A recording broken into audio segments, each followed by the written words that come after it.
আজকের ওয়েদারটা কি সুন্দর না, দেখো ভীষণ সুন্দর। আজকে না খিচুড়ি খেতে খুব মন চাইছিল, কিন্তু কি আর করার, আমার বড়মশাই তো খিচুড়ি খেতে পছন্দ করে না, সকাল সকাল অফিস যাবে, তো খিচুড়িও খাবেই না। তো একার জন্য কি আর করতে ভালো লাগে, তো ওর জন্য আলাদা করে ডিম টোস্ট করে দিলাম, তো ও তো খেয়ে অফিস চলে গেল।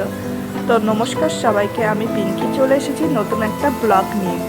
যদিও এই ভিডিওটা কালকের ভিডিও, তো কালকে আর এডিট করতে ভালো লাগছে না, শরীরটা ভীষণ খারাপ ছিল। আসলে ওয়েদারটা না, সিজনটা ভীষণ, কখনো খুব ঠান্ডা লাগছে, তোমরাও তো দেখতে পাচ্ছ, আর খুব গরম পড়ছে। তো ওয়েদারটা যখন তখন চেঞ্জ হচ্ছে বলে শরীরটাও সবার ঠিক যাচ্ছে না। তো কালকে ওর আবদার ছিল হচ্ছে এঁচোড় দিয়ে খাসির চর্বি খেতে, যদিও আমি খুব একটা ভালোবাসি না, আর এঁচোড়ও আমি খুব একটা পছন্দ করি না, মানে খেলেও হয়তো বছরের একদিন। আমি আবার চিংড়ি মাছ খাই না, তো সুতরাং আমার নিরামিষ এঁচোড়টা ওই একদিনই খাই।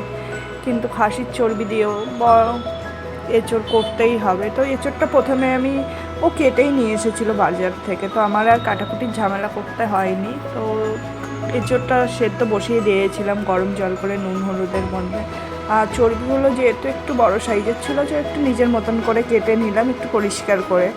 তো তারপরে এঁচোড়টা সেদ্ধ করে নিয়ে জল সরিয়ে সুন্দর করে করে দিয়েছিলাম। তো তারপরে খাসির চর্বিগুলো কেটে ওটাকে একটু লেবুর রস দিয়ে মাখিয়ে রেখেছিলাম।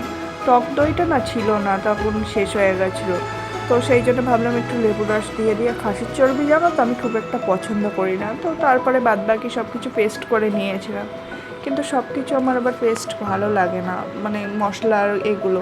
আমি আবার একটু আলাদা করে কিছুটা পেঁয়াজ কুচি রেখেছিলাম, তো সেগুলো দিয়ে ভালো করে কষিয়ে নিয়ে, তো সবার রান্নার পদ্ধতি না আলাদা, তো আমি এইভাবে ফার্স্ট টাইম করলাম। যেহেতু আগেই বলেছি আমি এঁচোড় খুব একটা পছন্দ করি না, এঁচোড় খাই না, আর এঁচোড় দিয়ে খাসির চর্বি আমার একদমই ভালো লাগে না। তো যাই হোক, করেছিলাম তো রান্না। তো এঁচোড়টা করে সেদ্ধ করে ভেজে নিয়েছিলাম, তারপরে খাসির চর্বিটা ভেজে নিলাম সুন্দর করে মশলাপাতি দিয়ে। তো জানি না কতটা কী হয়েছিল, পরে অবশ্য জানো তো খেতে নাকি টেস্ট হয়েছিল, ভালো লেগেছিলো, আমি একটু খেয়েছিলাম। কি করব, আসলে এমন এমন পরিস্থিতি মানুষের সামনে আসে না, কি বলবো তোমাদেরকে। মানুষের সব পরিস্থিতিতে, মানে আমাদের মেয়েদের জীবনে এমন এমন সিচুয়েশান আসে, সব পরিস্থিতিতে মানে ভগবান আমাদেরকে আলাদাই একটা শক্তি দিয়ে রেখেছে, মানিয়ে নেওয়ার শক্তি। হয়তো মানাতে পারি না, কিন্তু মানাতে হয়, কিছু করার থাকে না আমাদের হাতে। তো আমি তারপরে আবার খাসির চর্বিগুলো এঁচোড় দিয়ে সুন্দর করে ভাজলাম, সুন্দর একটা কালারও চলে এসেছিলো। তো ওটা রান্না করতে করতে কালকে আমার অনেকটাই সময় লেগে গেছিলো। তো তারপরে ওটা সুন্দর করে কষিয়ে, তোমরাও কে কে পছন্দ করে আমাকে বলো।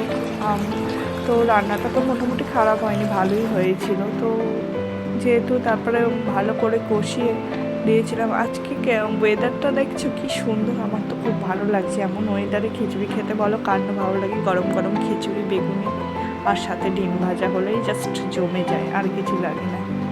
কিন্তু ওই যে বললাম, শুধু তো নিজের পছন্দের মতন করলে হবে না, একটা পরিবারে থাকতে গেলে সবার পছন্দ অনুযায়ী চলতে হবে। তো এই যে আমার রেডি হয়ে গেছে, চলো বাই বাই। কেমন হয়েছে জানিও কমেন্ট করে, ভালো থেকে।